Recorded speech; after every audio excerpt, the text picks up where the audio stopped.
L'histoire commence dans un monde où les ancêtres accordaient autrefois aux gens d'incroyables pouvoirs, avant de disparaître mystérieusement. En leur absence, des monstres sont apparus, transformant le monde en un endroit périlleux. Aujourd'hui, les aventuriers s'aventurent dans les donjons, combattant ces créatures dans l'espoir de rétablir la paix. Notre protagoniste, Alina, commence sa journée en se préparant à travailler, déterminée à donner le meilleur d'elle-même. En tant que réceptionniste de la guilde, son travail est idéal, sûr, stable et prévisible.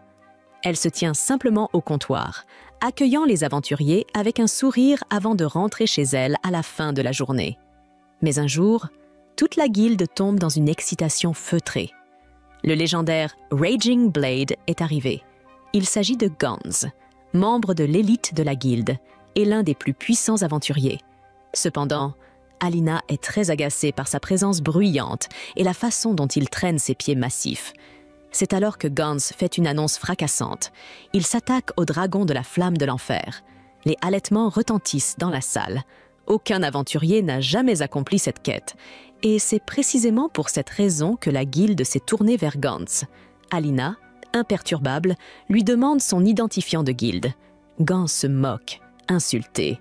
Comment a-t-elle pu ne pas reconnaître un membre du meilleur groupe de la guilde, l'épée d'argent?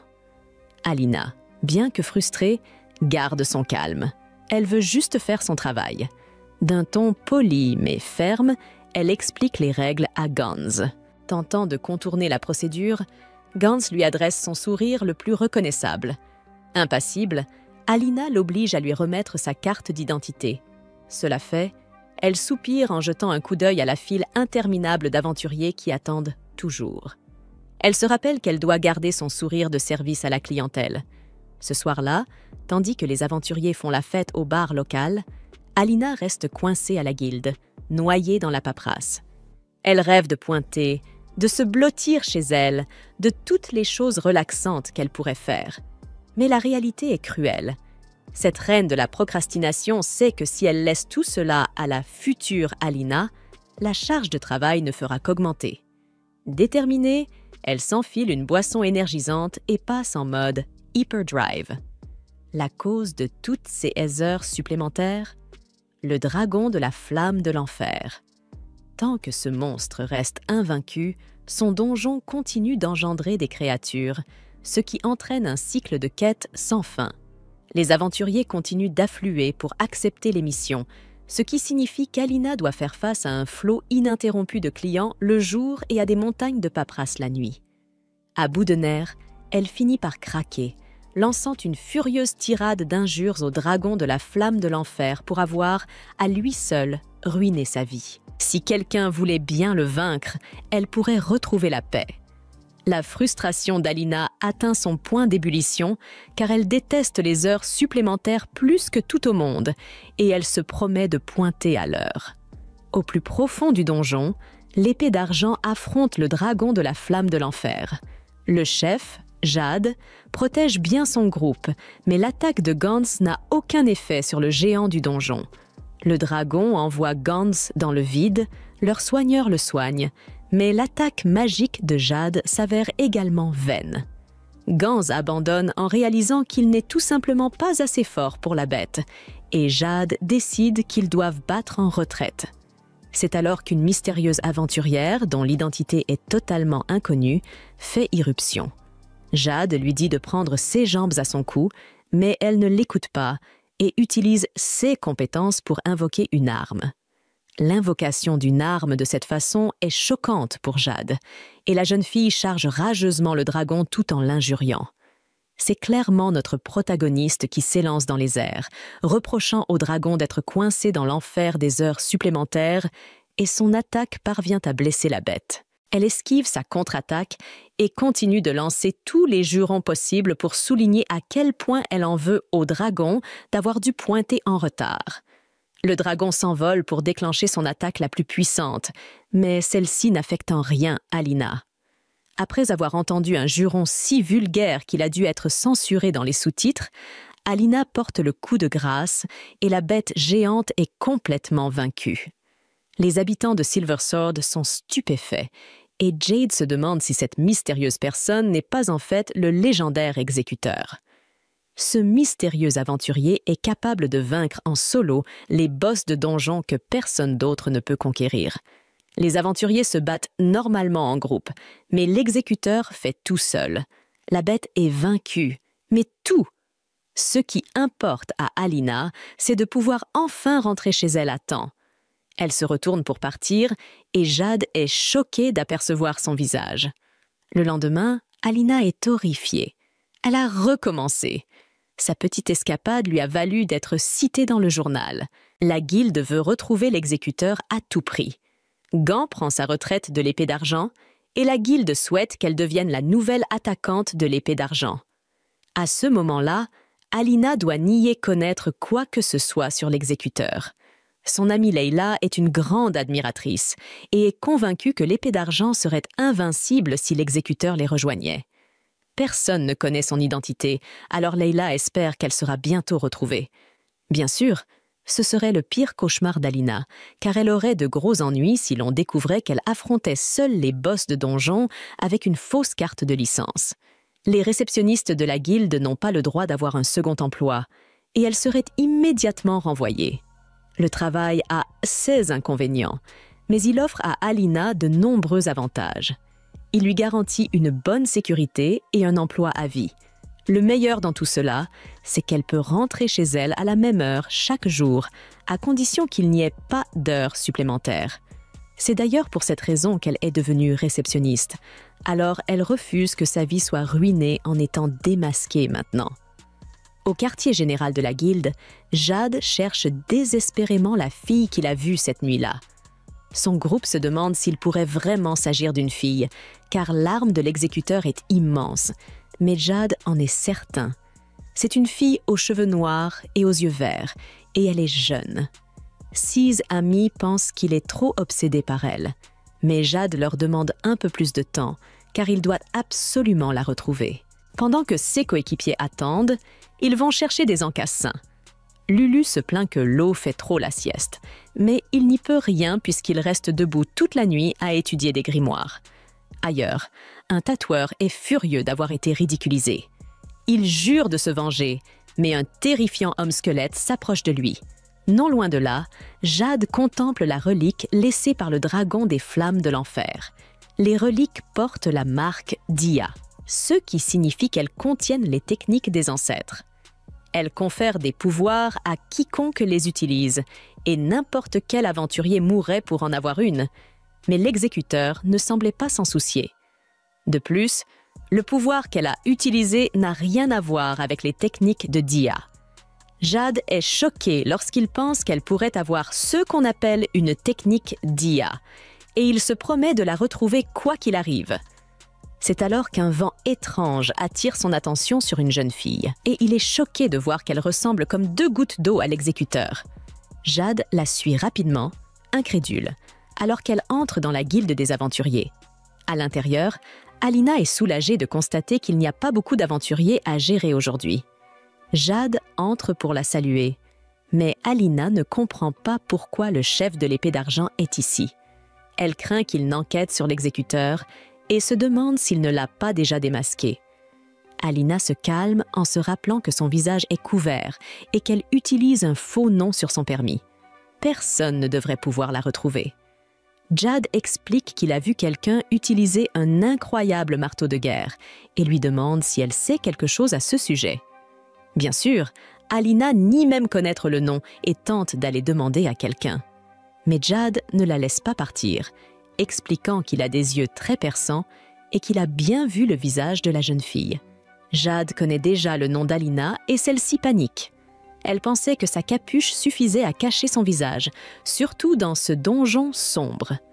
Sa couverture est découverte et Jade dit qu'il ne s'attendait pas à ce que l'exécuteur soit un réceptionniste de la guilde.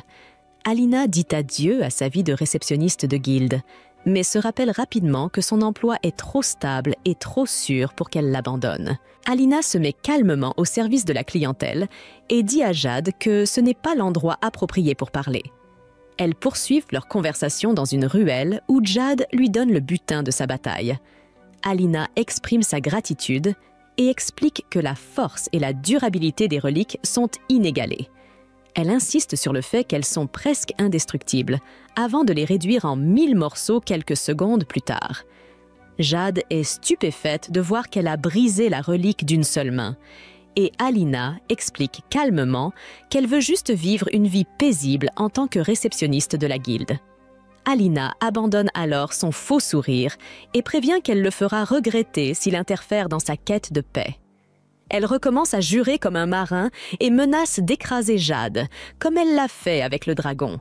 Alina est la seule à pouvoir le faire. Son dernier message pour lui est de s'éloigner d'elle le plus vite possible et qu'elle ne veut plus jamais voir son visage. Alina tente de partir, mais le courageux Jade utilise sa compétence pour l'arrêter. Il peut rendre tout ce qu'il touche plus dur, mais cela énerve profondément Alina. Elle invoque son arme, montrant à quel point elle est sérieuse, et Jade parvient à peine à éviter son attaque. Jade est horrifiée, mais Alina est déterminée à ne pas laisser sa carrière de réceptionniste de guilde prendre fin.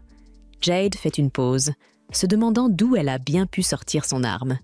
Il pense que ça pourrait être une compétence de Dia, mais cela devrait être impossible. 6 compétences sont légendaires, censées avoir disparu avec les ancêtres. Alina s'en moque totalement et veut juste continuer à se battre, mais Jade n'est pas là pour ça.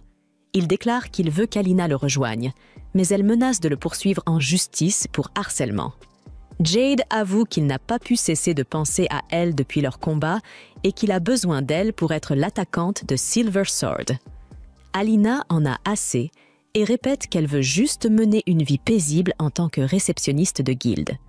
Jade pense qu'il est malin lorsqu'il lui fait remarquer que si elle voulait vraiment la paix, elle n'aurait pas affronté un boss de donjon seule. Il est cependant choqué lorsque Alina lui explique qu'elle ne voulait tout simplement pas faire d'heures supplémentaires. Jade n'a aucune idée de ce qu'elle veut dire. Alors Alina décrit le désespoir de voir des montagnes infinies de paperasse. Elle était coincée dans l'enfer des heures supplémentaires à cause de losers comme Jade qui traînaient. Il mettait une éternité à vaincre le dragon, alors elle n'avait pas d'autre choix que de finir le travail elle-même. Elle a réussi à récupérer son temps de travail normal de ses propres mains, et maintenant elle est punie par les gens qui essaient de découvrir son identité. Jade pense avoir la solution parfaite et suggère qu'elle n'aura pas à faire d'heures supplémentaires si elle rejoint l'épée d'argent, mais Alina fait remarquer qu'il n'y a pas d'heure de sortie pour les aventuriers. Alina finit par faire comprendre qu'elle n'a pas l'intention de rejoindre l'épée d'argent et se tourne vers la sortie. Cependant, avant de partir, elle déclare qu'elle fera regretter à Jade s'il en parle à qui que ce soit. Alina retourne enfin à son travail paisible, soulagée que rien ne vaut le fait de pointer à l'heure. Maintenant, elle peut faire ce qu'elle veut après le travail et a même le temps de s'arrêter dans une pâtisserie.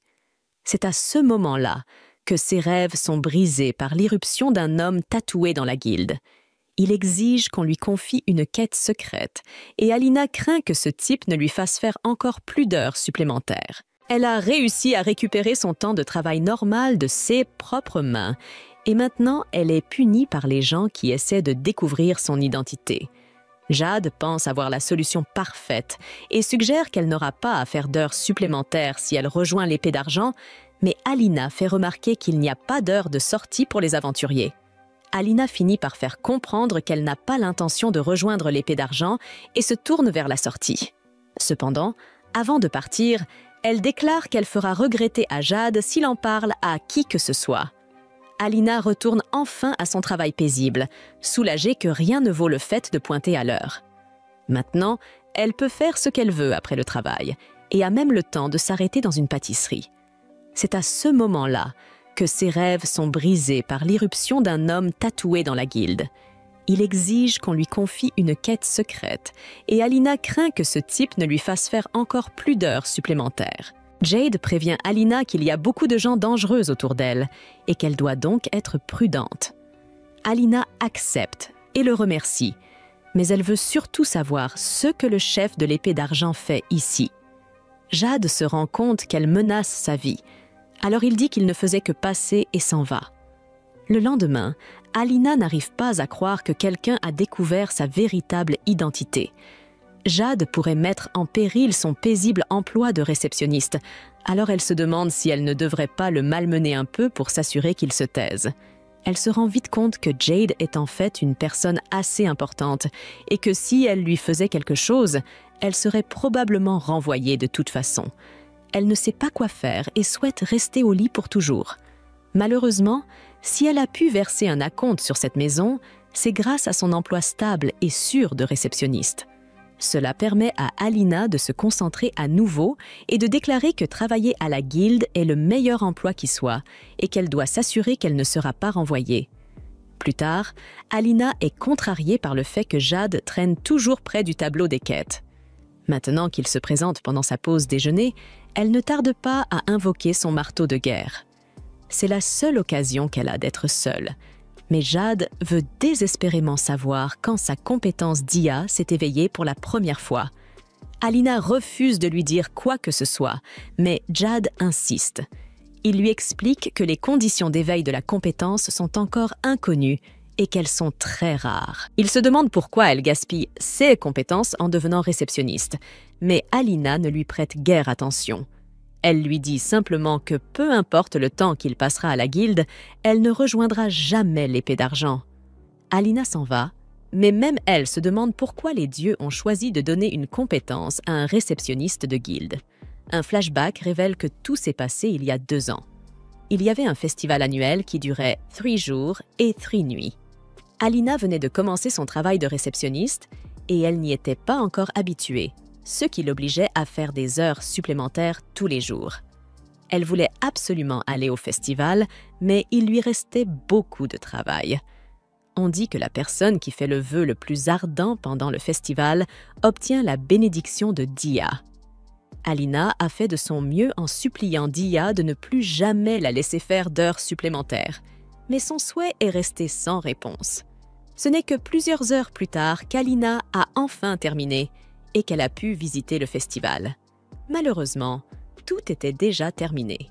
Alina s'est mise à pleurer en faisant tout son possible, mais au final, elle n'a pas pu profiter du festival ne serait-ce qu'une seconde. C'est à ce moment-là qu'elle a commencé à en vouloir à la guilde, aux aventuriers inutiles qui ne peuvent même pas battre un boss et aux boss qui ne veulent pas mourir.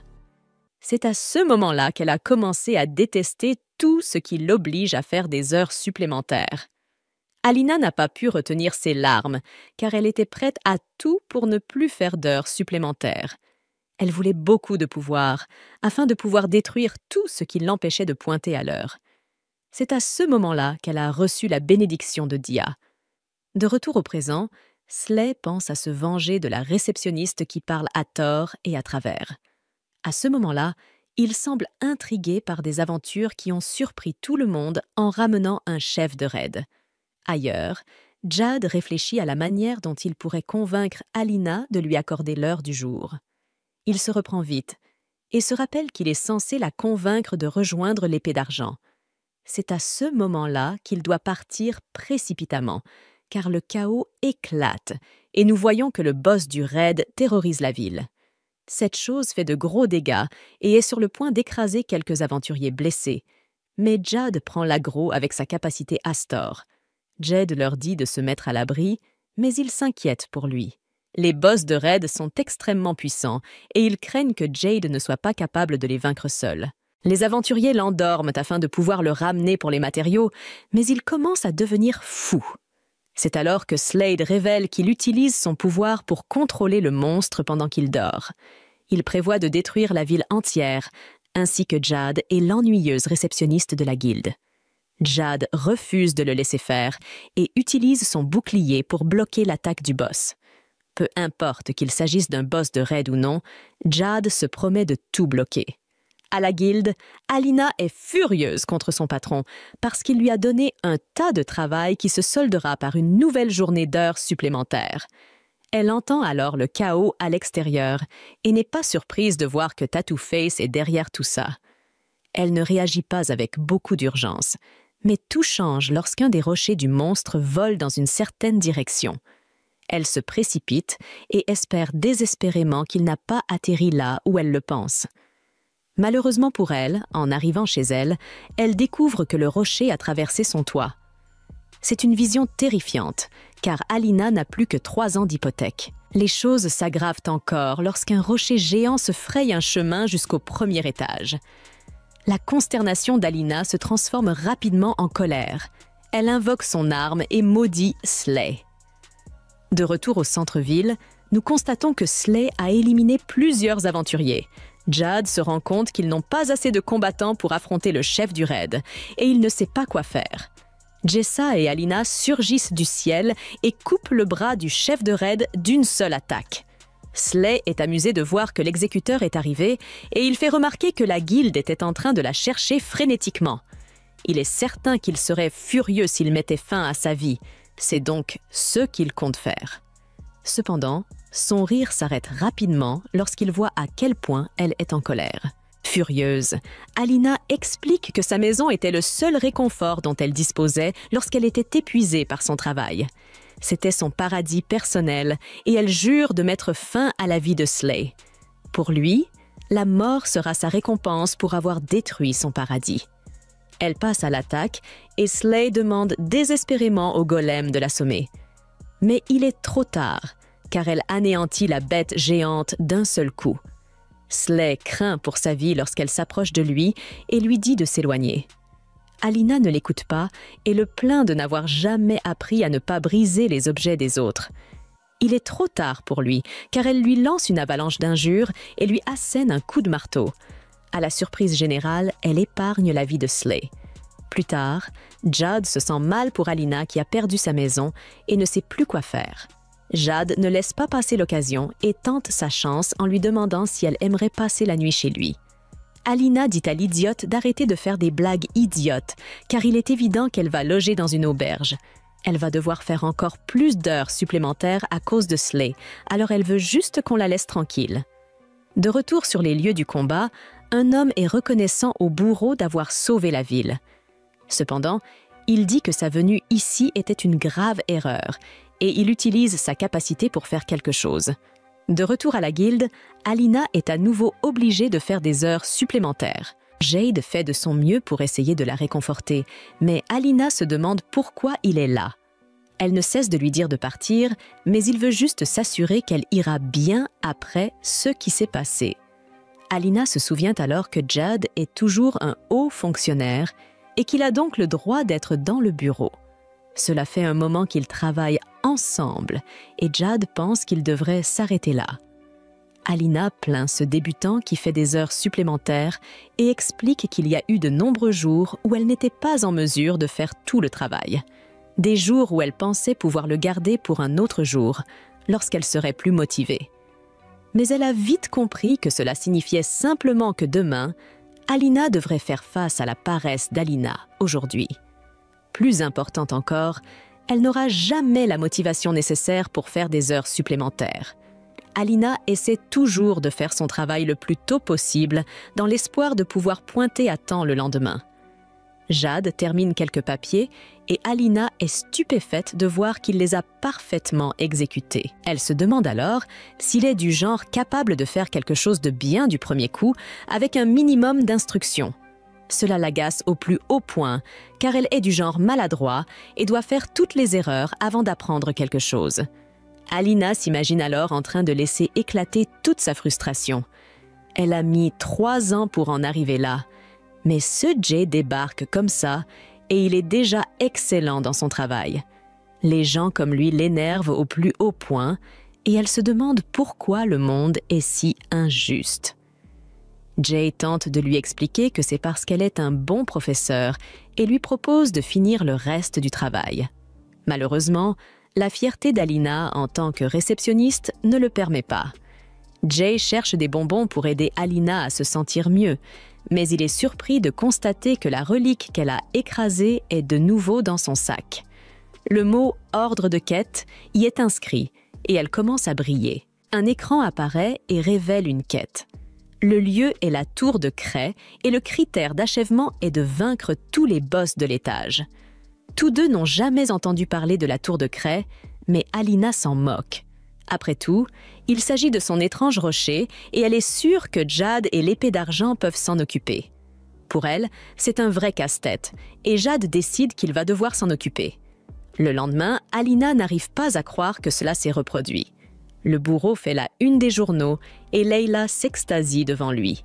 Alina ne s'amuse pas, mais elle craint que son attitude n'ait éveillé les soupçons de Leila. Heureusement, Leila n'est pas très maligne et elle se demande si Alina n'est pas aussi fan du bourreau. Leila est convaincue que le bourreau est en fait un beau gosse et qu'il est le héros qui a sauvé la ville. Il est incroyablement cool parce qu'il ne se dévoile jamais, même pas pour collecter des primes. Mais elle corrige son commentaire dégoûtant en disant qu'elle souhaite qu'il la protège. Pour rendre les choses encore meilleures, il a même combattu aux côtés de Jade. Elle dit que leur duo est composé du tank le plus sexy et de l'attaquant le plus sexy. Un moment plus tard, Glenn, le maître de la guilde, entre dans la guilde. Il s'intéresse à l'exécuteur et, pour une raison quelconque, il regarde directement Alina.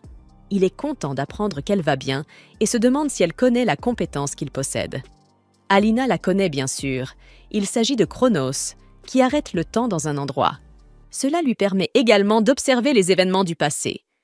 Glenn la complimente en disant qu'elle est une excellente réceptionniste et qu'elle connaît son sujet. Mais Alina se rend compte que c'est terrible pour elle.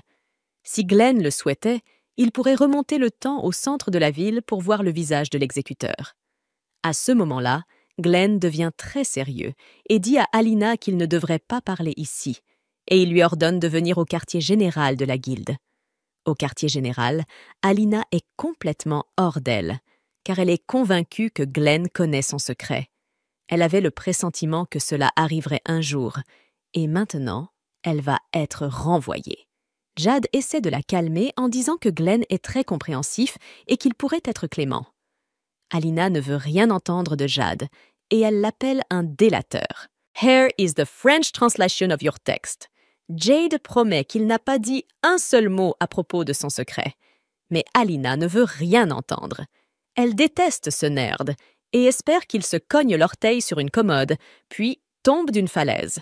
Cela touche vraiment Jade, car se convaincre qu'elle ne le détestait pas était la seule chose qui le sauvait. Pour Lulu, cela a été assez clair qu'elle l'a détesté depuis le début.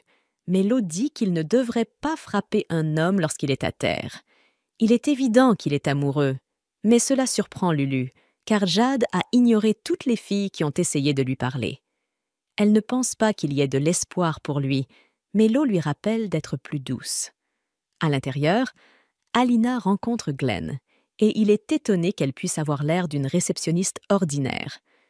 Glenn dit qu'il a été stupéfait lorsque sa compétence lui a montré le visage de l'exécuteur, mais Alina veut juste savoir ce que cela a à voir avec elle. Juste à ce moment-là, Glenn éclate d'un rire menaçant et défie l'exécuteur en duel.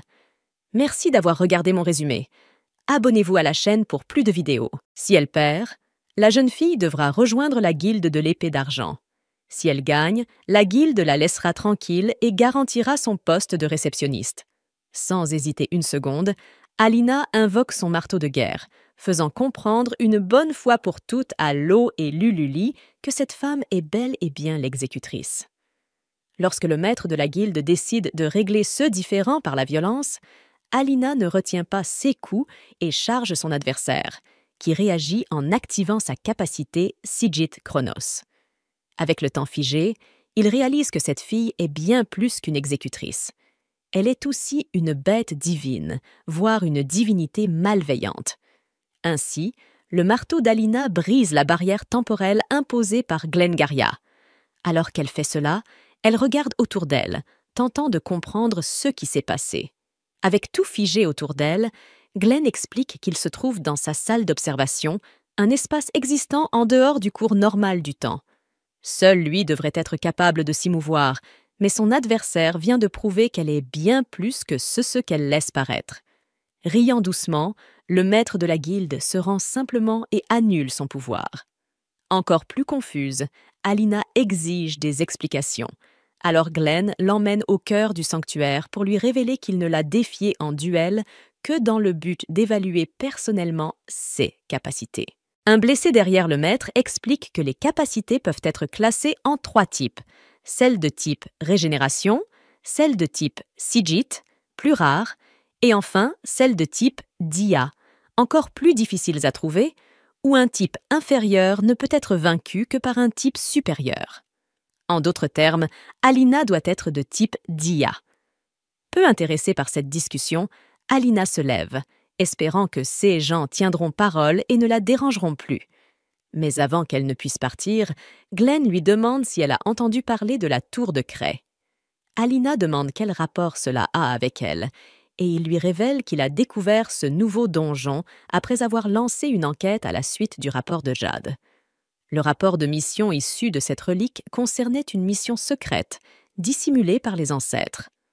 Perdant patience, Alina attrape l'homme par le col et lui fait comprendre que, pour elle, cela signifie simplement une explosion de nouvelles missions, ce qui veut dire encore plus de travail.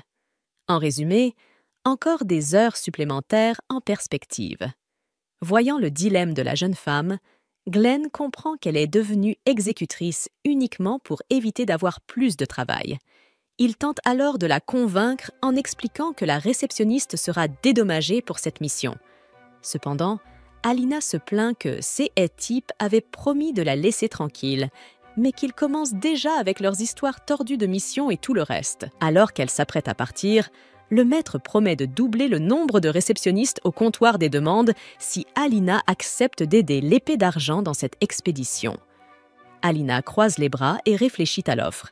Après tout, cela signifie qu'il y aura enfin des gens pour reprendre la charge de travail à la guilde, qu'elle ne sera plus surchargée et qu'elle pourra partir à l'heure tous les jours, son plus grand rêve de princesse. Avec cette perspective en tête, elle décide finalement d'aider ces gars-là. Plus tard, dans le logement de l'épée d'argent, Alina se réveille en se sentant étrange, son chez-soi ayant été détruit. Elle se retrouve dans un endroit luxueux et étrange, avec un mobilier raffiné et un lit de la taille d'un bateau. D'ailleurs, elle profite de la qualité du lit pour dormir un peu plus longtemps, mais quelqu'un frappe à la porte de sa chambre pour venir la chercher. Quelque temps plus tard, le groupe arrive au canyon d'Elm, et la mage blanche pense que c'est le bon moment pour se présenter à nouveau. Elle s'appelle Lully Ashford et est la soigneuse de l'équipe. Low Loss Blender explique qu'il est un mage noir qui agit en tant qu'attaquant arrière, attaquant à distance pendant qu'Alina s'occupe du combat au corps à corps. Alina, quant à elle, montre sa carte de travail et précise qu'elle est sous contrat formel avec le gouvernement, tandis que le chef de l'épée d'argent appelle ses partenaires à se mettre en route. En chemin, Lo commente que la réceptionniste a l'air d'en avoir déjà assez d'être là, ce à quoi Jay répond qu'elle a sacrifié ses vacances pour être présente, même si, selon lui, un seul jour est bien peu. En entendant ces paroles, Alina se vexe et rétorque que les vacances sont la récompense du travailleur et son seul vrai moment de repos, en plus d'être le droit universel le plus précieux qui existe. Après cela, elle secoue vigoureusement le gars par le col et le force à répéter que les vacances sont précieuses, tandis que Lully pointe la tour de Schalk devant eux. En arrivant sur place, Alina demande où sont les autres aventuriers, et Jade répond que la guilde restreint l'accès à ces informations, de sorte que seuls les détenteurs d'une licence de classe 1 connaissent l'existence de ce donjon. Avant d'entrer, le chef montre une relique spécialement conçue par la guilde pour l'épée d'argent, qui sert de cristal de guidance et que chaque membre du groupe porte. Cette relique a pour fonction d'alerter lorsqu'un des leurs est au bord de la mort. Lo mentionne que cet objet vaut une fortune si la fille veut le vendre, mais Lully lui assène un coup dans l'aine avec son sceptre et répond que ce cristal est le symbole de l'unité des membres de l'épée d'argent.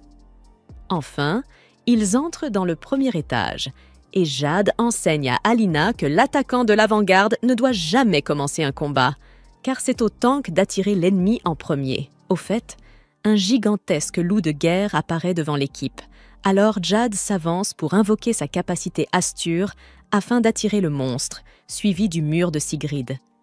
Le loup attaque le tank, mais baisse sa garde lorsqu'il s'arrête contre le bouclier. Puis, Alina reçoit l'ordre de passer à l'action. À cet instant, elle bondit avec son marteau et écrase le crâne de la créature d'un seul coup, tandis que Lo en conclut qu'il aura peu de travail aujourd'hui et que Lully se précipite vers la réceptionniste avec une grande excitation, avouant être impressionnée. Ne sachant quoi dire, Alina dit à la jeune fille qu'elle sera aussi une grande soigneuse quand elle grandira, mais la mage fronce les sourcils et lui répond qu'elle est plus âgée qu'Alina. Alors que l'aventure continue, le groupe découvre que le premier étage n'a pas de boss, ce qui est assez différent de ce à quoi ils sont habitués. À cause de cela, Lo se demande ce que les ancêtres pensaient en construisant un tel endroit, tandis qu'Alina se demande si les bâtisseurs du labyrinthe ont disparu soudainement. Lululi explique que cela est dû à la fureur de Daya. Les ancêtres étaient en quête d'un grand pouvoir, ce qui a provoqué la colère des dieux qui décidèrent de les anéantir tous. Au deuxième étage, Jade s'arrêta brusquement en entendant un bruit, puis se mit à courir en direction d'un cri provenant de la porte devant eux. En arrivant, elle trouva 3 hommes gisant violemment massacrés au sol. Le soigneur de l'équipe tenta de restaurer leur santé, mais en vain. L'état macabre des corps rappela à Alina un moment similaire de son enfance, ce qui poussa Jade à lui demander de détourner le regard. En examinant les cadavres, la chef remarqua que quelque chose avait pénétré le bouclier du tank, le tuant instantanément. Ce n'était certainement pas l'œuvre d'un monstre ordinaire. Au milieu de tout cela, ils virent que Rufus, un membre de la guilde, était encore en vie. Alors ils se précipitèrent vers lui.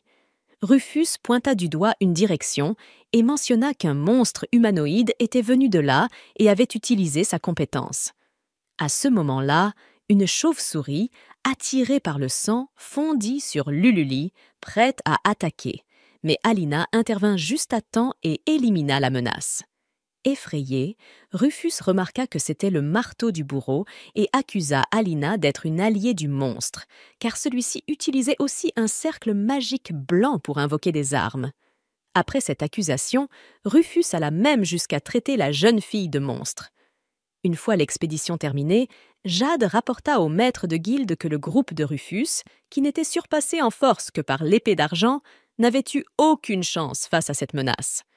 Compte tenu de cela, Glenn envisagea de fermer la tour de Jeez, mais le survivant entra alors dans la pièce et déclara que les deux étaient des lâches de vouloir annuler les missions de conquête. Jade rétorqua que l'homme avait pourtant lui-même expérimenté le niveau de danger de cette tour. Mais il rétorqua que rien ne l'irritait plus que de savoir que Jade faisait partie de l'épée d'argent, alors qu'il aurait dû être dans ce groupe. Hors de lui, Rufus menaça de révéler à tout le monde que l'exécuteur était un monstre déguisé, et si Jade ne voulait pas que cela arrive, il devait expulser cette créature du groupe et retourner avec lui à la tour de Jeez. Rufus convoitait les reliques spéciales trouvées dans les profondeurs de ce donjon, qui confèrent des capacités de Daya. Jade répondit qu'il ne risquerait pas la vie de ses camarades pour des rumeurs infondées, mais Rufus lui fit comprendre qu'il n'avait pas le choix. Ainsi, le chef de l'épée d'argent rencontra Alina pour lui annoncer qu'ils allaient emmener Rufus à la tour de Jeez, ce qui signifiait que la jeune fille pouvait redevenir réceptionniste. Alina demanda alors ce qu'il en était de la promesse de doubler le nombre de réceptionnistes à la guilde. Lorsque Jade répondit que le maître ferait ce qu'il pouvait, elle comprit que quelque chose de très étrange se passait. Mais comme cela ne la concernait pas directement, elle s'excusa pour aller faire ses bagages. À ce moment-là, Jade remarqua qu'elle ne portait pas son uniforme aujourd'hui, ce à quoi elle répondit qu'elle n'était pas une esclave obligée de porter un uniforme même en vacances. L'homme fit alors remarquer qu'il avait de la chance de la voir en tenue décontractée, ce qui fit rougir Alina, qui lui ordonna de partir une bonne fois pour toutes. Cependant, avant qu'il ne s'en aille vraiment, elle lui demanda si le groupe serait réellement en sécurité, étant donné que le monstre possédait une capacité de Daya. Jade répondit que, bien ou mal, les ordres restaient des ordres, et c'était ainsi que fonctionnait l'épée d'argent. Néanmoins, il promit que tout le monde reviendrait vivant, puis ouvrit la porte pour partir. Face à la détermination de sa nièce, Shrewd poussa un profond soupir et ébouriffa ses cheveux d'un geste affectueux. « Alina, l'aventure, ce n'est pas un conte de fées. Ce n'est pas juste une question de courage ou de force. C'est une vie où chaque mission peut être la dernière. » Mais la jeune fille ne se laissa pas démonter. « C'est pour ça que je veux devenir forte, pour que plus rien ne puisse me faire peur, comme toi, tonton. » Shroud eut un sourire triste et but une gorgée de sa boisson avant de poser son regard sur elle. « Si tu veux vraiment suivre cette voie, alors promets-moi une chose. Ne perds jamais ton humanité. Peu importe à quel point le monde devient cruel, ne deviens pas un monstre. » Alina fronça les sourcils, troublée par la gravité de ses paroles. « Je ne comprends pas. Un jour tu comprendras, » répondit-il en détournant le regard.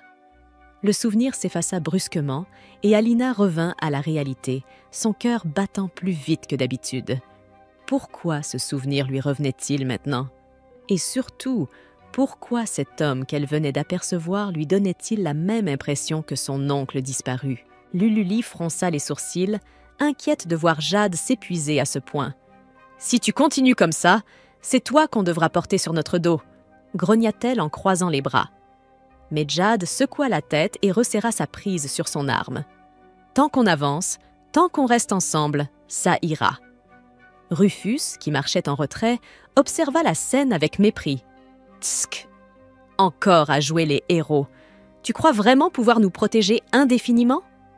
Jade ne répondit pas, mais un regard échangé avec Lululi suffit à leur faire comprendre que Rufus ne cherchait qu'à le provoquer. Ils progressèrent dans les couloirs sombres du donjon, leurs pas résonnant sur la pierre froide.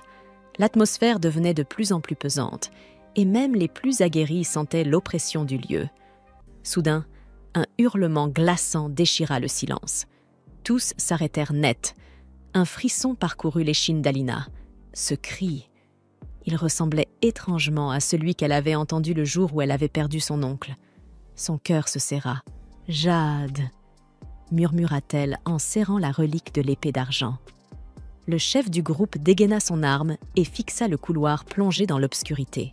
« Préparez-vous, il est là. » Lululi déglutit et activa ses enchantements de protection, tandis que Rufus esquissa un sourire nerveux. Dans les ombres mouvantes du donjon, une silhouette humanoïde aux yeux luisants s'avança lentement. Rufus méprisait cette capacité du char. Puis Lululi demanda ironiquement qui était responsable de les avoir forcés à venir ici. Quoi qu'il en soit, le chef du groupe demanda du calme, et ils continuèrent leur chemin. Au 4e étage, Jade ouvrit une porte et dégaina l'épée en sentant l'odeur du sang. Instantanément, l'eau invoqua une lueur près du plafond, illuminant le cadavre d'un monstre tombé d'en haut et formant un individu. Cet individu affirma qu'il n'était pas un monstre, du moins pas aujourd'hui. En fait, il était Silaha, le dieu maléfique. Avec cela, il invoqua la tempête d'Ir, forçant Jade à activer rapidement le mur Sigurite pour protéger ses camarades. Le dieu loua les réflexes de l'homme et dit que ce serait amusant, tandis que l'eau pensait qu'il serait préférable pour eux de battre en retraite. Cependant, Rufus surprit tout le monde en activant la capacité du prisonnier Sigurite, piégeant tous les membres de l'épée d'argent. En faisant cela, il dit que ce dieu maléfique était scellé dans cet endroit, et selon ceux qui l'avaient entendu, le sceau ne serait brisé que lorsque Silaha aurait consommé suffisamment d'âme. À la lumière de cette révélation, Jade demanda si c'était Rufus qui avait tué ses coéquipiers, et il admit qu'il l'avait fait pour ressusciter ce dieu. Cela dit, Silaha tuerait les membres de l'épée d'argent à cet instant, et Rufus obtiendrait sa propre capacité d'IA grâce à cela. Cependant, Silaha surprit Rufus, qui riait fièrement, et lui enfonça sa lance dans le dos. L'homme demanda pourquoi, et le dieu justifia en disant que tous ceux qui se mettaient en travers de son chemin étaient dévorés, sans exception. Lorsque l'utilisateur de la prison magique mourut, le sort fut annulé. L'âme de Rufus s'éleva vers le sommet et fut consumée par le dieu maléfique, qui goûta à la vulgarité et à la petitesse de cet homme. Au fait, maintenant était le moment de connaître le goût des autres humains dans la pièce, alors Silaha pointa son arme vers eux. Pendant ce temps, Alina accomplit son travail habituel avec un sourire sur le visage, mais intérieurement, elle est inquiète pour ses camarades de l'épée d'argent. Malgré les circonstances, en se souvenant des paroles de Jade, il avait dit que même s'il ne pouvait pas vaincre cet ennemi, il devait suivre les ordres qui leur avaient été donnés. Tentant de secouer cette inquiétude, la jeune fille range son collier de groupe et secoue la tête.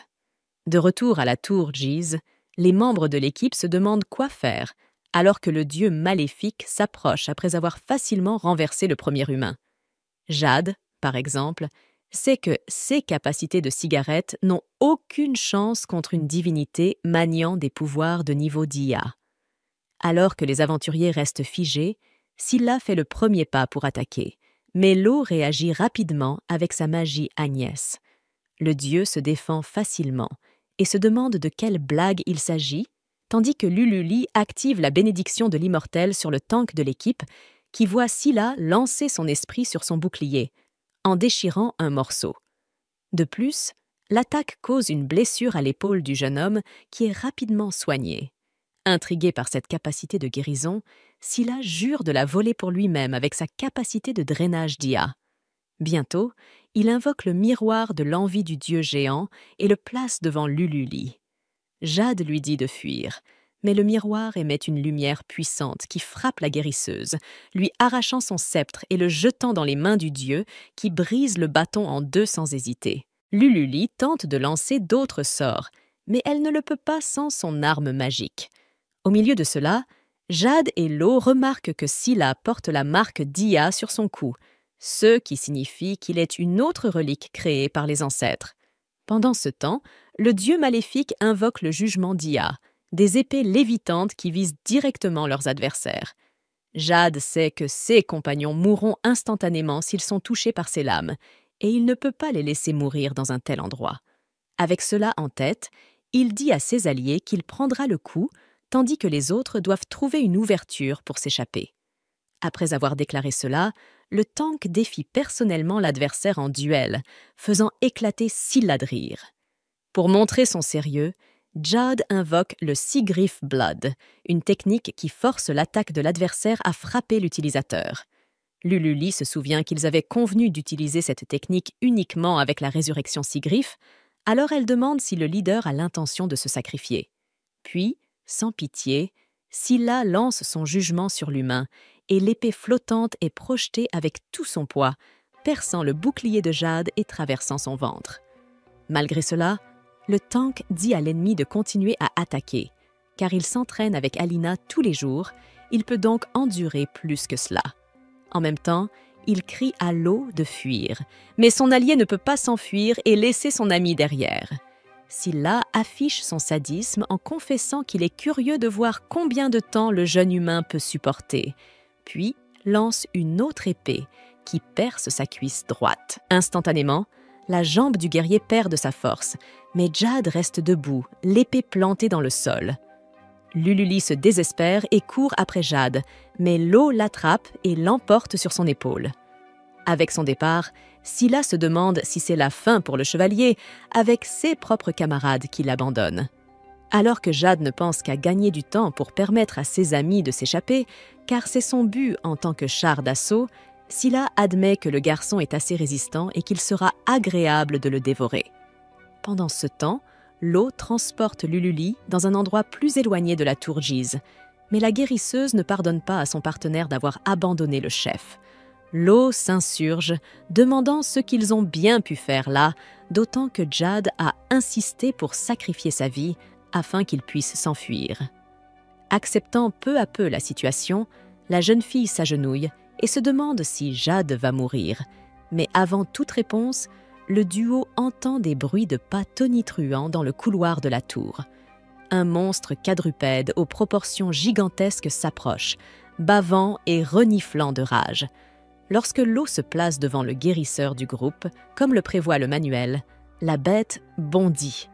La nuit, il y a encore Alina qui reste tard au travail, cette fois aux côtés de Leila, qui ne supporte pas de voir une autre feuille de papier devant elle. Mais sa collègue lui rappelle que si elles finissent tout le travail aujourd'hui, elles pourront partir à l'heure demain.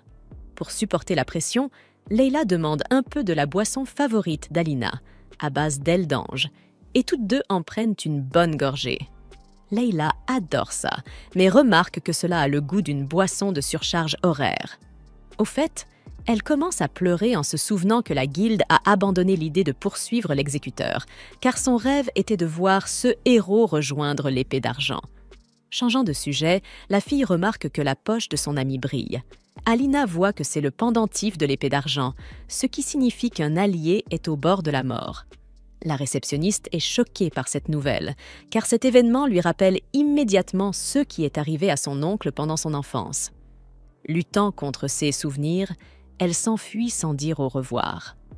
Pendant ce temps, Scylla invoque plusieurs épées flottantes à la fois et rit en regardant l'humain devant lui, bien qu'il avoue qu'il est plutôt intéressant. Quoi qu'il en soit, tout ce qu'il veut savoir, c'est combien d'épées le porteur de bouclier pourra encaisser dans le dos.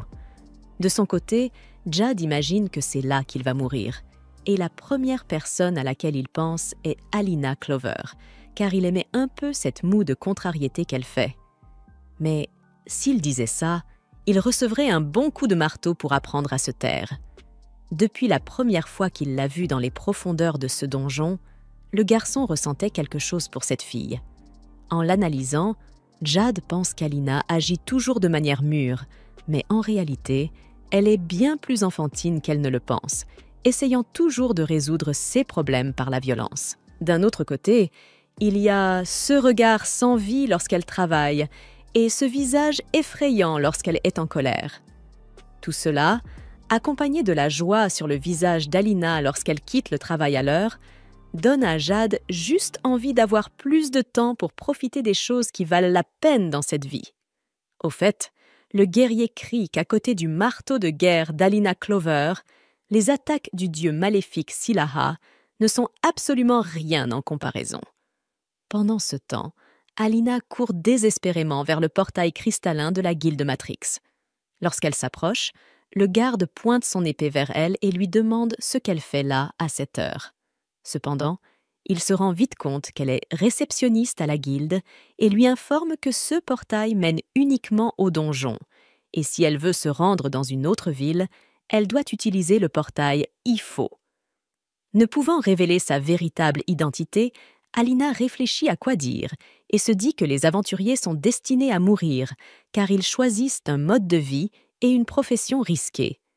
Néanmoins, Alina a choisi un autre travail précisément pour éviter de tels destins, et elle travaille dur pour maintenir une vie stable et sûre. Pourtant, il semble qu'elle jette tout cela par-dessus bord pour se mettre dans des ennuis. Après tout, elle n'a aucune obligation de sauver ses soi-disant camarades de l'épée d'argent. Cependant, après toute cette réflexion sur ne pas s'impliquer, elle ressent la pierre magique qui s'illumine à nouveau et invoque instantanément son marteau de guerre, révélant aux soldats qu'elle est l'exécuteur. Maintenant qu'il n'y a plus de retour en arrière, Alina jure qu'elle enverra quiconque ne se met pas en travers de son chemin dans l'au-delà. Dans le donjon, Lo subit de graves blessures pendant qu'il combat la créature, jusqu'à ce qu'il soit projeté violemment contre le mur et ne montre aucune réaction. Lululi court vers son compagnon et pleure car elle ne peut le soigner sans son sceptre. Le sorcier lui dit tout de même de fuir tant qu'elle le peut, mais elle refuse catégoriquement. Le monstre avançant de tout son poids écrasant, Lululi décide d'écarter les bras comme pour barrer la route à la bête vers son ami. C'est alors qu'Alina Clover arrive avec son marteau de guerre, portant un coup décisif sur la tête du monstre et le tuant sur le coup. Elle remet ensuite à Lo une bouteille d'aile d'ange, tandis que Lululi supplie le bourreau de sauver Jad au plus vite. Lo explique que leur chef affronte seul le dieu Silel, capable de dévorer les âmes humaines grâce à son pouvoir, Gaïa. Alina avance donc dans la tour de Djiz et voit Jad gravement blessée sur le sol, peut-être morte. À ce moment-là, elle se souvient de sa promesse qu'ils reviendraient tous vivants. Les larmes aux yeux, elle supplie le garçon de se réveiller, mais il ne répond pas. La lance de Scylla traverse alors la salle et manque de toucher le bourreau qui s'échappe juste à temps. Sachant que la femme a pu esquiver son attaque, le dieu suppose qu'il va avoir un autre duel intéressant. Pensant qu'Alina est venue sauver le garçon, il l'avertit qu'il est déjà trop tard, mais qu'ils se sont bien amusés jusqu'à la fin. Lululi court vers son compagnon et pleure car elle ne peut le soigner sans son sceptre. Le sorcier lui dit tout de même de fuir tant qu'elle le peut, mais elle refuse catégoriquement. Le monstre avançant de tout son poids écrasant, Lululi décide d'écarter les bras comme pour barrer la route à la bête vers son ami. C'est alors qu'Alina Clover arrive avec son marteau de guerre, portant un coup décisif sur la tête du monstre et le tuant sur le coup. Elle remet ensuite à l'eau une bouteille d'aile d'ange, tandis que Lululi supplie le bourreau de sauver Jade au plus vite. L'eau explique que leur chef affronte seul le dieu Silel, capable de dévorer les âmes humaines grâce à son pouvoir, Gaïa. Alina avance donc dans la tour de Jeez et voit Jade gravement blessée sur le sol, peut-être morte. À ce moment-là, elle se souvient de sa promesse qu'ils reviendraient tous vivants. Les larmes aux yeux, elle supplie le garçon de se réveiller, mais il ne répond pas. La lance de Scylla traverse alors la salle et manque de toucher le bourreau qui s'échappe juste à temps. Sachant que la femme a pu esquiver son attaque, le dieu suppose qu'il va avoir un autre duel intéressant. Pensant qu'Alina est venue sauver le garçon, il l'avertit qu'il est déjà trop tard, mais qu'ils se sont bien amusés jusqu'à la fin. Sur ce, Alina va voir Jade, qui lui dit qu'il a pu entendre les bruits glaçants des coups de marteau de Clover, et qu'après avoir entendu ces bruits, il a su qu'il ne pouvait pas mourir, car il n'est pas du genre à mourir facilement. L'homme embrasse alors fermement la femme, et celle-ci donne le reste de sa boisson Angel Wing à son camarade, qui est heureux d'avoir l'occasion d'embrasser son béguin par procuration. Cependant, Scylla émerge des décombres et semble surpris d'avoir été blessé, mais assure qu'il ne s'agit pas d'une défaite. Cela dit, le dieu guérit instantanément sa blessure à la poitrine, et Jade lui dit que c'est la capacité de Lululi qui l'a volée. En d'autres termes, s'il ne tue pas ce type d'un seul coup, il continuera à se régénérer. Enfin, Scylla souligne qu'Alina Clover possède une puissance équivalente à celle des êtres qui l'ont créée, mais c'est précisément pour cela qu'elle n'a aucune chance de le vaincre. En effet, ses ancêtres ont été décimés par les dieux maléfiques et la nature veut que les faibles s'inclinent devant les plus forts. À la fin de son discours, le dieu invoque à nouveau la sentence d'Ia, cette fois avec encore plus d'épée.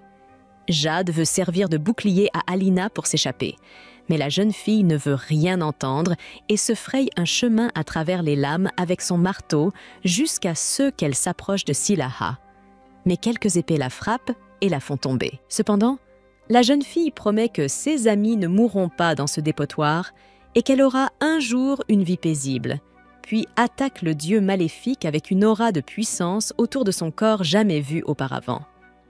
Incrédule face à la force de ce coup, Scylla se ressaisit et répète la sentence d'Ia, cette fois-ci avec 1 millier de lames qui attaquent Alina en même temps. Elle parvient tout de même à expulser l'épée de chaque ennemi et à arracher le bras du dieu d'un coup de marteau. Après cela, elle fait savoir que dans sa vie de paix, il n'y aura jamais un jour où quelqu'un ne rentrera pas à la maison. Forte de cette promesse, l'exécuteur porte le coup de grâce à celui qui a conquis ses ancêtres. Cependant, avant de mourir définitivement, Scylla mentionne qu'il existe d'autres dieux maléfiques et qu'ils n'auront jamais de fin jusqu'à ce qu'Alina l'écrase mortellement sans laisser le dieu finir de parler, car, selon le secrétaire, quiconque l'oblige à faire du temps supplémentaire mérite de mourir.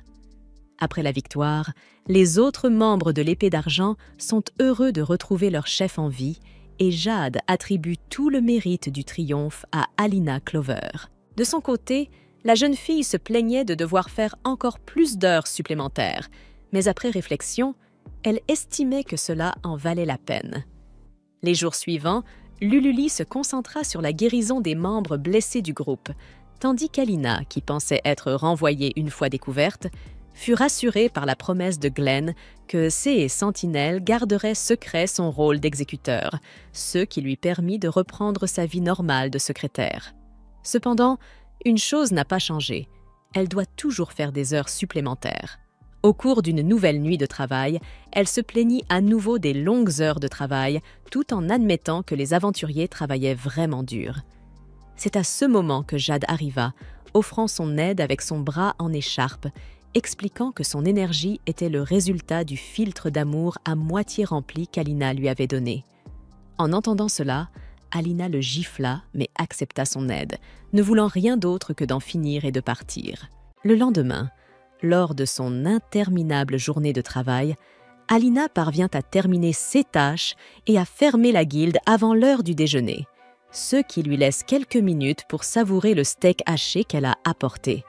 Cependant, à cet instant précis, un aventurier insouciant se précipite à l'intérieur, affirmant être arrivé juste à temps. Il a une mission urgente à accepter, raison pour laquelle il s'est dépêché de venir. De plus, il demande nonchalamment s'il est acceptable d'être un peu en retard, sous prétexte qu'Alina est si gentille. Mais au fond d'elle, elle souhaite simplement que ce type connaisse une fin lente et douloureuse. Après tout, il y a toujours deux forces qui se disputent notre attention dans notre esprit. Le petit ange et le petit démon, engagés dans un débat sans fin sur la conduite à adopter dans de telles situations. Pour couronner le tout, l'aventurier demande à la réceptionniste de se dépêcher, car il doit encore aller déjeuner.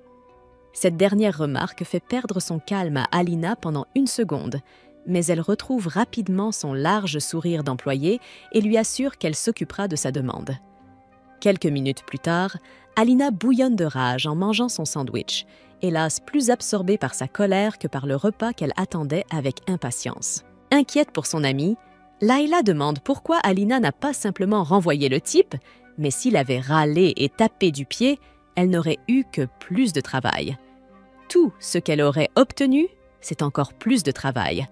D'ailleurs, tout ce qu'elle fait, c'est pour éviter d'accumuler les tâches jusqu'à la très attendue fête du centenaire, qui, bien qu'elle dure 3 jours, a vu Alina travailler si dur ces 2 dernières années qu'elle n'a même pas eu l'occasion d'y assister. C'est pourquoi, quel que soit le sacrifice, elle fera tout ce qui est en son pouvoir pour participer à la fête. Layla se demande s'ils seront aussi occupés et Alina répond que les missions acceptées pendant le festival offriront des récompenses plus importantes que d'habitude grâce à la période spéciale de bonus. D'ici là, les aventuriers vont déferler sur la guilde comme des zombies fous en quête de chair. À partir de là, c'est la mort. Sur CE, Alina dépose un livre sur la table. Il s'agit d'un rapport détaillé basé sur ses 2 années d'expérience, révélant toutes les tendances en matière d'acceptation des missions. Il présente également un programme pour les 3 jours du festival et un plan pour tirer le meilleur parti de la situation. Les 2 premiers jours, Alina prévoit de goûter à tous les plats et le 3e jour, l'événement principal est la cérémonie du repos des âmes. Pour obtenir ce privilège dans la vie, tout ce qu'Alina Clover doit faire, c'est donner le meilleur d'elle-même pour éviter les heures supplémentaires. En voyant cette scène étrange, Layla remarque que son amie est vraiment passionnée par ce genre de choses, tandis qu'Alina réaffirme que rien ne l'empêchera de profiter de ce festival. Pendant ce temps, à l'auberge Silver Sword, une personne vêtue d'un costume de lapin rose s'approche lentement de Pot de Fleur et tire sur le premier qu'elle voit. La plante crie désespérément, mais la fille en costume de lapin ne s'en soucie pas et l'emmène dans un laboratoire où elle l'utilise comme matériau pour une expérience. À la fin de l'expérience, Lululé réussit à développer une substance colorée qu'elle dépose dans un bocal en verre, laissant sa créatrice fière d'elle. Non loin de là, Lo s'entraîne à viser dans sa chambre, mais même s'il ne se débrouille pas trop mal au lancer de couteau, il estime qu'il est encore loin de la perfection. C'est alors qu'arrive Lululé, outré par le passe-temps du garçon, car il est blessé et devrait être en train de se rétablir, et non pas d'agir imprudemment et de risquer de se blesser davantage, puisqu'il s'est fracturé des côtes et a eu un poumon perforé. Elle lui donne d'ailleurs les médicaments du jour. L'aspect du médicament ne semble pas très attrayant pour le sorcier, mais la guérisseuse affirme que même Jade l'a bu, et qu'il n'a donc qu'à l'engloutir et à se taire. Lululé rit et lui demande s'il se sent mieux, et il admet qu'il se sent un peu plus énergique, même si le goût de la boisson est assez horrible. Quoi qu'il en soit, la jeune fille répond qu'elle est là pour cela, pour rendre ses compagnons meilleurs et prendre soin d'eux quand c'est nécessaire. Pour en revenir à la protagoniste, Alina a l'impression d'être au paradis pour avoir réussi à partir à temps. Comme une enfant, elle s'approche de la vitrine et choisit une de chaque friandise disponible, célébrant le fait qu'elle est un travailleur productif qui a le privilège de le faire. Puis, alors qu'elle désigne une tarte aux fraises, quelqu'un d'autre fait de même exactement au même moment. Dans la scène suivante, Alina savoure une part de gâteau au chocolat, avec une délicieuse garniture de victoire contre les heures supplémentaires. En revanche, Lululé est un peu gênée d'avoir pris la dernière tarte du présentoir, mais la réceptionniste de la guilde insiste pour que son amie savoure cette douceur comme s'il n'y avait pas de lendemain et qu'elle n'ait pas à s'en excuser. Sur CE, la guérisseuse lâche prise et s'enfonce dans le gâteau, le savourant comme si elle venait de goûter le nectar des dieux, le remède à tous les maux de la société, tandis que le sucre s'écoule lentement dans sa gorge. Grâce à l'extrême gentillesse de l'employé de la guilde locale, la guérisseuse commente qu'elle comprend pourquoi Jade est si amoureuse d'elle. Et Alina s'étouffe en entendant cette remarque soudaine. Changeant de sujet comme si rien d'important n'avait été dit, Lululi demande si la femme a l'habitude de venir dans cette pâtisserie. Et elle répond que c'est de temps en temps, car c'est ici que l'on trouve les meilleures sucreries d'Iful. Lululé acquiesce et mentionne que l'eau adore la gelée de raisin et qu'elle est venue chercher de la paix pour son amie. Alina répond que c'est digne d'une bonne guérisseuse, mais la jeune fille aux cheveux roses ne pense pas que ce soit si important, puisqu'ils sont tous en vie grâce à Alina Clover. Embarrassée, Alina demande à la jeune fille de laisser tomber et de se contenter de manger, ce qui détend à nouveau l'atmosphère. Plus tard, alors qu'elles se disent au revoir, la réceptionniste est surprise par Jade alors qu'elle rentre chez elle. Il est sorti de nulle part et a insisté pour accompagner la jeune fille afin de la remercier d'avoir tenu compagnie à Lululé. Impatiente, elle demande si le gamin l'espionnait. Et il répond qu'il était juste surpris qu'Alina ne soit pas venue prendre de ses nouvelles. La jeune fille lui demande pourquoi elle perd son précieux temps à faire cela, et l'homme lui explique qu'il se sent très seul au manoir depuis qu'elle est partie. Sur CE, Alina précise qu'elle préfère sa propre maison, même si elle est reconnaissante à la pension d'avoir proposé de couvrir les frais de rénovation. Agacée, Jade fait valoir qu'elles affrontent la mort ensemble, mais Alina agit comme si elles étaient des étrangères, alors qu'elle pense qu'elles étaient juste au même endroit, au même moment.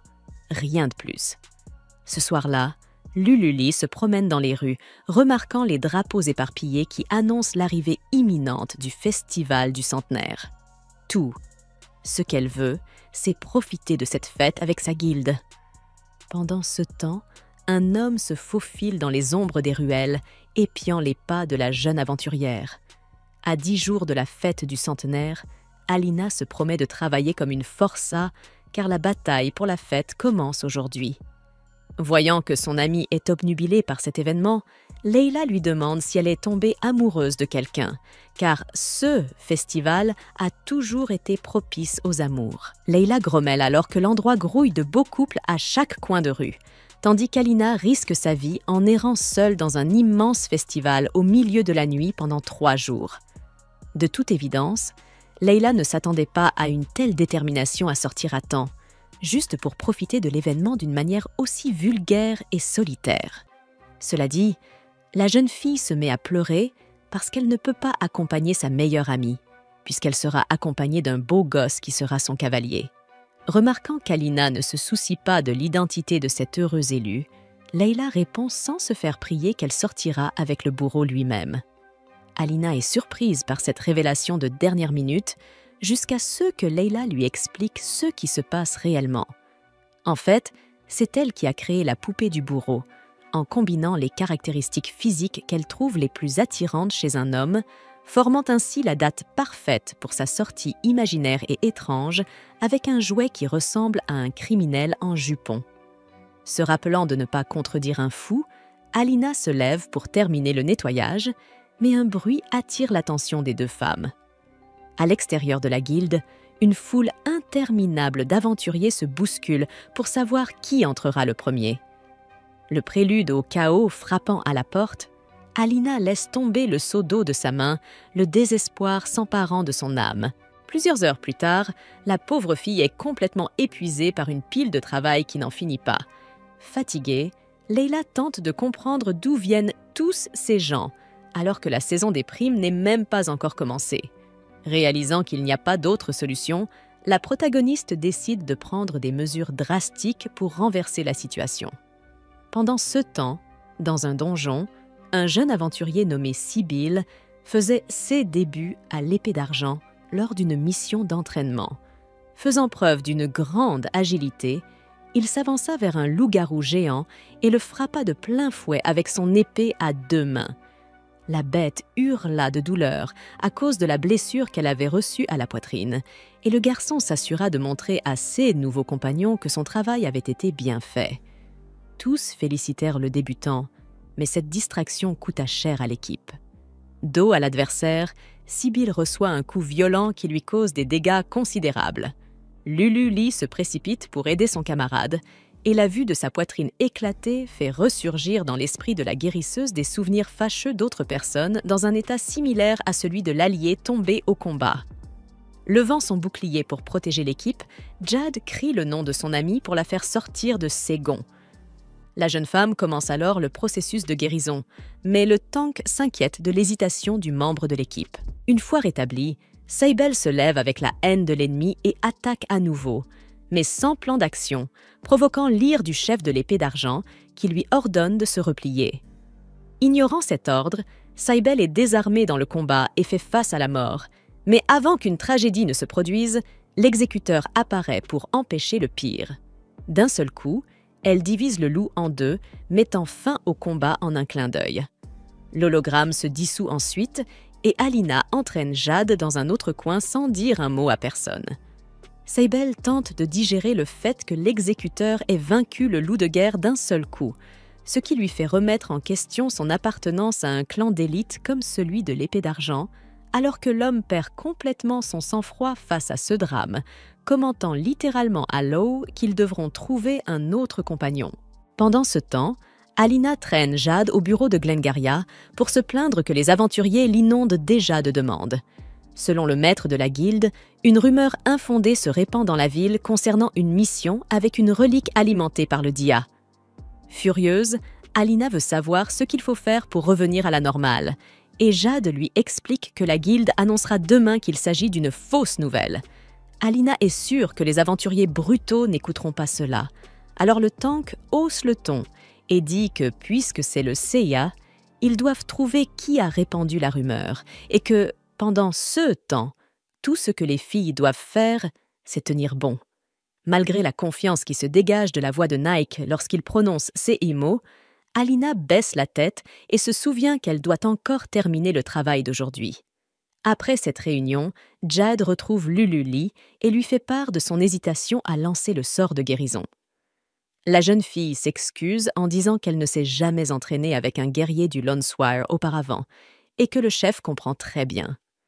Law arrive à ce moment-là et ajoute que sa partenaire doit également trouver le nouveau sceptre étrange, puisque ce dieu maléfique a détruit celui qu'elle utilisait pour gagner de l'argent. C'est pour cette raison que le mage et le chef ont fait fabriquer ce cadeau pour leur ami. Ensuite, Lulu Lee reçoit un sac, et en le déballant, elle soulève un sceptre identique à celui qu'elle avait auparavant. D'après Jade, ils l'ont fait faire à l'identique. La jeune fille est émue par le cadeau, mais estime qu'elle ne mérite pas toute cette agitation. 6 amis font valoir qu'elle s'est occupée de tous ces jours-ci, mais la guérisseuse pense que c'est exactement ce qu'elle doit faire. Quoi qu'il en soit, Jade répond que les actions évidentes de Lulu Lee ont permis de sauver leurs camarades et qu'elles lui en sont reconnaissantes. Le lendemain, Alina travaille encore pendant le déjeuner, ce qui inquiète Layla qui s'inquiète de l'obsession de la jeune fille.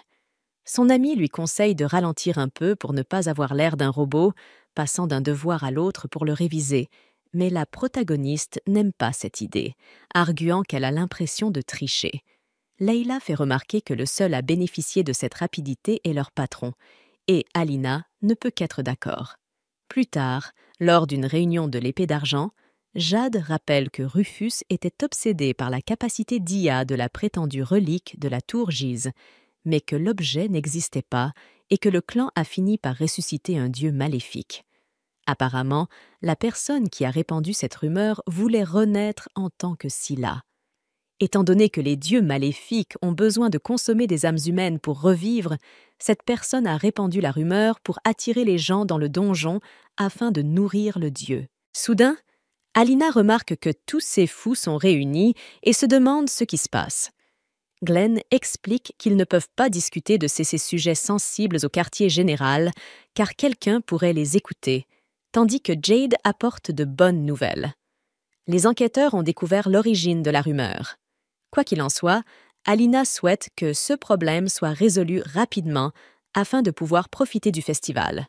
Le soir même, toujours dans l'entreprise, Jade propose à la réceptionniste de l'aider dans son travail, à condition qu'elle accepte de l'accompagner à la fête du centenaire.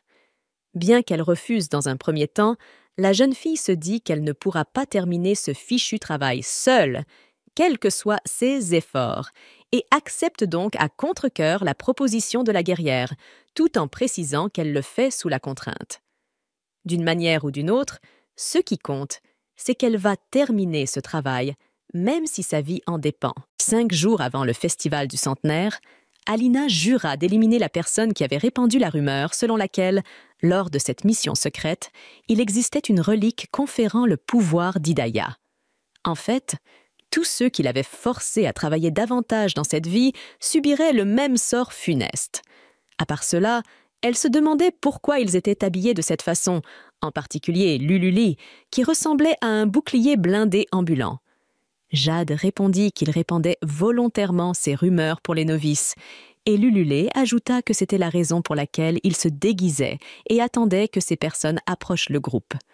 En scrutant la réceptionniste de la tête aux pieds, Jade remarqua qu'Alina était déguisée en soigneuse, et la jeune fille lui demanda si le grand gaillard avait perdu quelque chose à cet endroit. Lululé leur rappela que, lorsqu'on est un aventurier novice, même ses vêtements suffisent à rendre heureux, car ils sont la preuve concrète que l'on fait réellement partie du métier. Plus loin, l'épée d'argent atteignit le donjon de rang C pour novices, la forêt de l'éternité. Après encore quelques pas, Jade guida les autres jusqu'au lac du Rocher Moussu, un lieu de repos bien connu des aventuriers, où se concentraient les témoignages sur l'affaire. Enfin, le chef annonça qu'il était temps de se reposer, et Lululé jeta enfin son lourd bouclier au sol pour soulager son dos. Alina s'assit à côté de Jade, qui en profita pour lui demander si elle ne trouvait pas la rivière magnifique. Il mentionna que de nombreuses personnes jouaient à un jeu consistant à nager jusqu'au rocher moussu, puis à revenir à la nage. Avant toute chose, la jeune femme précisa qu'elle ne comptait pas sauter dans cette rivière, et Jade fut embarrassée, car c'était exactement ce qu'il allait lui proposer. Alina demanda au garçon de prendre la mission plus au sérieux, et il répondit qu'il le faisait, mais que la bête Sigrif n'avait encore montré aucun signe de vie. Au même moment, les deux entendirent le bruit de leur coéquipier nageant tranquillement dans le lac. L'eau appela Lululé pour qu'elle vienne nager avec lui, et comme elle refusa, il lui éclaboussa le visage, déclenchant une bagarre instantanée qui se transforma rapidement en plaisanterie, la soigneuse prenant cela à la légère. Pendant ce temps, Jade ne pouvait penser qu'à Alina en maillot de bain, révélant sa véritable beauté. Mais sachant exactement ce que ce gamin avait en tête, la réceptionniste Yeld attrapa Jade par le col et le projeta dans les airs, le faisant atterrir presque de l'autre côté du lac. Après sa chute, l'équipe alluma un feu de camp pour passer la nuit, et Jade commenta que cela faisait longtemps qu'il n'avait pas eu une discussion comme celle-ci. Lo se rappela que la dernière fois, c'était lors de l'entraînement spécial de Lululi. Alina demanda quel type d'entraînement spécial c'était et si l'épée d'argent n'acceptait que les aventuriers les plus forts. La soigneuse de l'équipe répondit qu'à l'époque, 16 capacités de Sigurd commençaient à peine à se manifester, tout comme les membres du groupe s'habituaient encore les uns aux autres. Lo se rappela que la soigneuse tremblait de peur chaque fois qu'un monstre apparaissait, ce qui la faisait souvent trébucher au sol et devoir se soigner elle-même. Lilili se plaignit que tous deux avaient convenu de ne plus parler de ce sujet. Mais Jade souligna que la jeune fille était devenue une soigneuse extrêmement fiable désormais. Gênée, la jeune fille répondit qu'elle possédait simplement quelques compétences incroyables. D'un autre côté, elle considérait que son talent naturel était inexistant. À ce sujet, le chef assura qu'il n'y avait rien à craindre tant que Lilili continuait à faire ce qui lui semblait le mieux, car cela fonctionnait. et Lo ajouta qu'elle devrait avoir confiance en son travail. Au milieu de ce dialogue, Jade entendit un bruit et se mit en alerte. À ce moment-là, des bruits de pas d'hommes se firent entendre plus clairement et les 4 abaissèrent leurs capuches. Puis, un groupe d'hommes armés s'approcha et demanda si ceux qui étaient présents comptaient aussi se reposer ici. Jade répondit qu'il s'entraînait pour devenir plus fort et le chef de l'autre équipe se présenta sous le nom de Heights, précisant qu'ils avaient également l'intention de se reposer dans cet endroit. Ainsi, tout le monde se rassembla autour de 2 feux de camp. Jade avoua qu'il voulait emmener son groupe dans un donjon plus lucratif, mais que jusqu'à présent, cela n'avait pas été très fructueux. Heights éclata de rire amicalement et souligna qu'il avait rencontré le même problème lorsqu'il avait commencé sa carrière, puis demanda à Jade s'il voulait devenir fort sans entraînement. Le chef de l'épée d'argent insista sur le fait que cela ressemblait davantage à un fantasme, mais l'autre homme expliqua que ce n'était pas tout à fait le sien. Par exemple, il mentionna les missions secrètes, car selon lui, si l'on acceptait l'une de ces missions, un donjon caché apparaîtrait et offrirait une relique spéciale, un objet permettant la manifestation des capacités funestes, le type de pouvoir le plus puissant qui existe. Après avoir dit cela, Heights demanda à Jade s'il désirait ce pouvoir, et en feignant d'être un novice, ce dernier répondit que oui, bien sûr. Cependant, en découvrant qui était responsable des rumeurs, Jade Scrade révéla son identité en pointant son épée sur le cou de l'autre homme. De même, néanmoins, l'épée d'argent réussit à capturer l'un d'eux et, pour une raison inconnue, Lululi le reconnut comme étant Aiden, un ancien camarade. D'ailleurs, Aiden se réveilla et commenta que cela faisait longtemps qu'il n'avait pas vu la soigneuse, à quoi elle répondit en lui demandant pourquoi il avait décidé de répandre ces rumeurs. Cependant, il affirma que l'histoire n'était pas fausse, mais qu'en tout cas, il voulait savoir si elle pensait avoir le droit de lui parler ainsi, surtout en étant une assassine comme elle l'était. Jade et Lo regardèrent leur camarade, curieux de savoir de quoi il parlait. Eh bien, Aiden déclara que cette fille était capable d'abandonner ses compagnons blessés sans le moindre remords. À ce moment-là, Olina s'avança et demanda à ce rat de 3e zone qui se souciait de sa queue tordue, car ce qui comptait, c'était qu'elle allait se venger de tous ces colporteurs de ragots qui croisaient sa route. Terrifié, Aiden insista sur le fait qu'il était important qu'il connaisse le passé de Lululi, mais l'exécutrice lui ordonna de la fermer et de se préparer à recevoir un coup de marteau. Sur CE, elle balança son marteau sur l'homme, provoquant une explosion sonore qui fit fuir les oiseaux alentours. Jade demanda à Heights s'il avait encouragé Rufus à partir à la recherche de cette relique funeste, mais l'homme prétendit ne même pas connaître la personne mentionnée. Insatisfait, Jade insista pour obtenir des réponses, mais un membre du groupe ennemi se jeta sur lui, le forçant à se défendre. L'assaillant avoua qu'il n'aurait jamais imaginé que des figures aussi importantes que Jade Scrade seraient envoyées pour enquêter sur de simples rumeurs, lorsque soudain, il fut violemment projeté contre un arbre voisin et perdit connaissance. C'est alors qu'Olina apparut avec son marteau, montrant qu'elle était celle qui avait porté le coup final. Après tout, elle n'était pas prête à pardonner ces malheureux colporteurs de ragots. Effrayé, Heights demanda s'il avait affaire à l'exécutrice en personne, et la réceptionniste de la guilde répondit qu'à cause de ces types, le festival du centenaire auquel elle voulait tant participer partait en fumée comme de l'eau de bain, et que, par conséquent, tout le monde allait en payer le prix. Jade cria qu'il devait capturer les ennemis vivants, mais Olina n'avait que faire de ces absurdités, et s'élança vers le groupe rival. Cependant, Heights invoqua rapidement le Seagriffe Mover et se téléporta grâce à cette capacité. Le lendemain, retour à son travail habituel. Même après avoir découvert qui répandait les rumeurs, la guilde était toujours bondée d'aventuriers intéressés par cette mission secrète, obligeant la pauvre réceptionniste à travailler comme une forcenée. D'ailleurs, Layla demanda à Jade ce qu'il faisait à les aider, bien qu'elle reconnaisse qu'il a un certain talent pour ça. L'homme répondit que c'était le prix à payer pour pouvoir passer du temps avec Alina au festival, et Layla ne put cacher sa joie en voyant sa meilleure amie enfin se rapprocher de quelqu'un. Après tout, elle est jolie, mais elle n'a pas beaucoup de patience avec les hommes.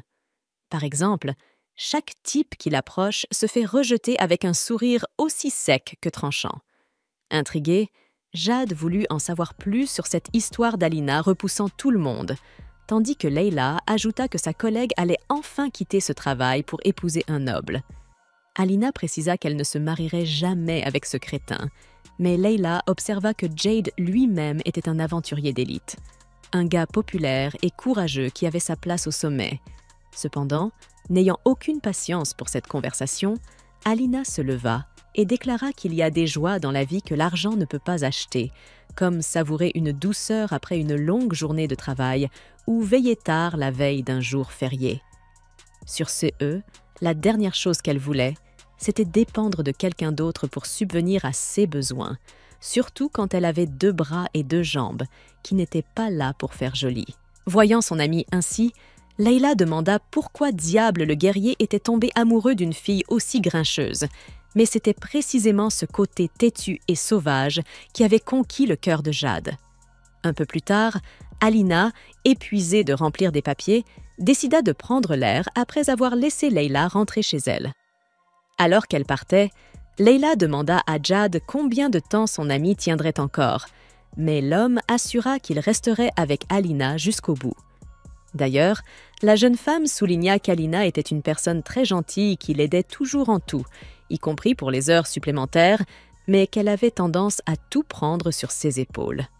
Ainsi, Leila espérait que Jade aiderait son ami autant que possible, ce à quoi il répondit que c'était bien son intention. Finalement, ne voulant pas jouer les troubles-fêtes entre eux, la jeune femme s'éclipsa et les laissa seuls. Seule, Jade réfléchit au fait qu'il devait devenir plus fort. Pendant ce temps, au siège de la guilde, dans la salle des audiences, les dirigeants discutèrent de l'épisode où l'exécuteur avait éliminé le dieu maléfique Silo grâce aux capacités funestes, et ils voulèrent savoir qui était cette personne. Convoqué à cette réunion, Glengarrier répondit qu'il préférait préserver l'anonymat de l'exécuteur, comme ce dernier l'avait demandé, car il souhaitait mener une vie paisible, loin des guerres. De retour au cœur de la ville, Lululi était agitée dans son sommeil. Elle faisait un cauchemar où elle courait à travers une forêt sombre, tandis que la voix d'Aden résonnait à chaque recoin, l'accusant d'être une assassine. Comme si cela ne suffisait pas, la soigneuse heurta Jade, dont l'expression était macabre, jusqu'à ce que sa tête se détache de son corps et tombe au sol.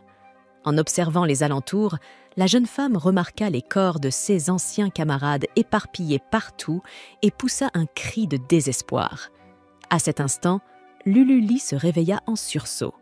Le lendemain matin, alors qu'il ne restait plus que 3 jours avant le grand événement, elle et Lo répondirent à l'appel d'un chef pour un entraînement dangereux, sans avoir la moindre idée de ce que cela impliquait.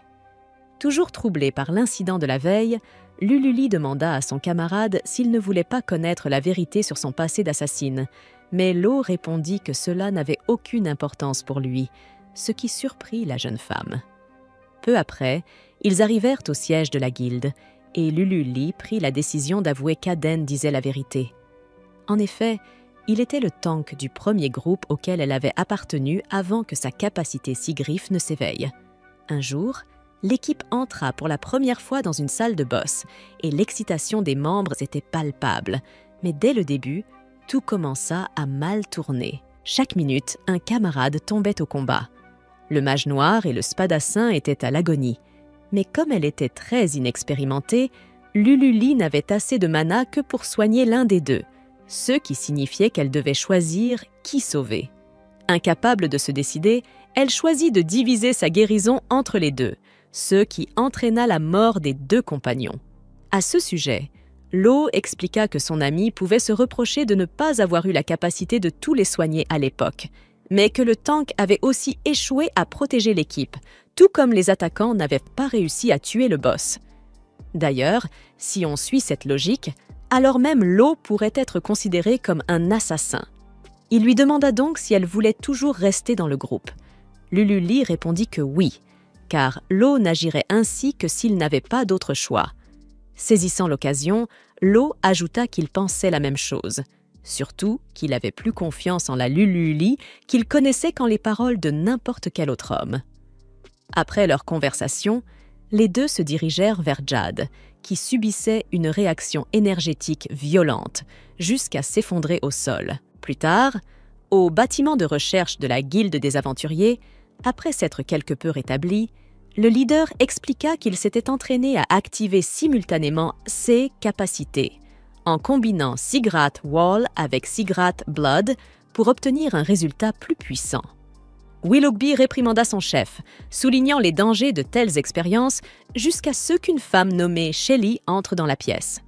Shelly s'approcha de Jade et lui expliqua que sa réaction était due à une surutilisation de ses capacités, mais heureusement, il n'avait atteint que le 2e stade. Au 3e stade, le patient subirait des altérations de la perception sensorielle et une détérioration du raisonnement. Au-delà, dans les stades plus avancés, les seules options seraient un fauteuil roulant ou un cercueil.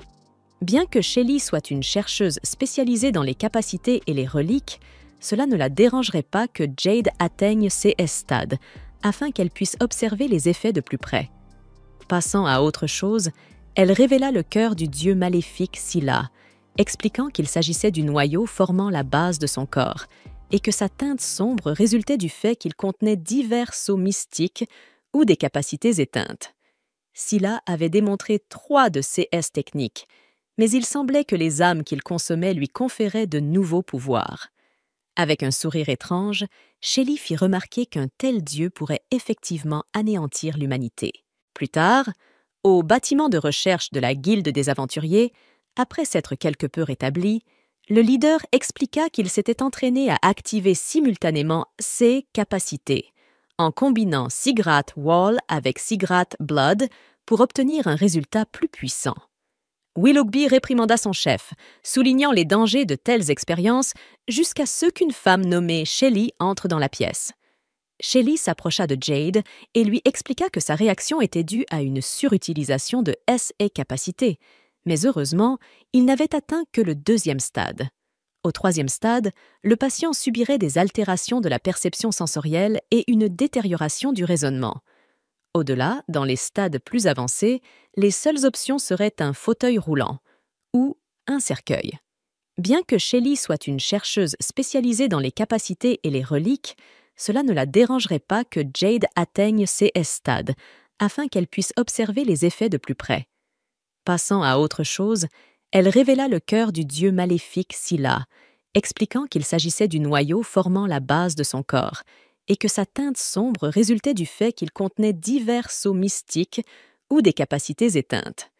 Scylla avait démontré 3 de ces techniques, mais il semblait que les âmes qu'il consommait lui conféraient de nouveaux pouvoirs. Avec un sourire étrange, Shelly fit remarquer qu'un tel dieu pourrait effectivement anéantir l'humanité.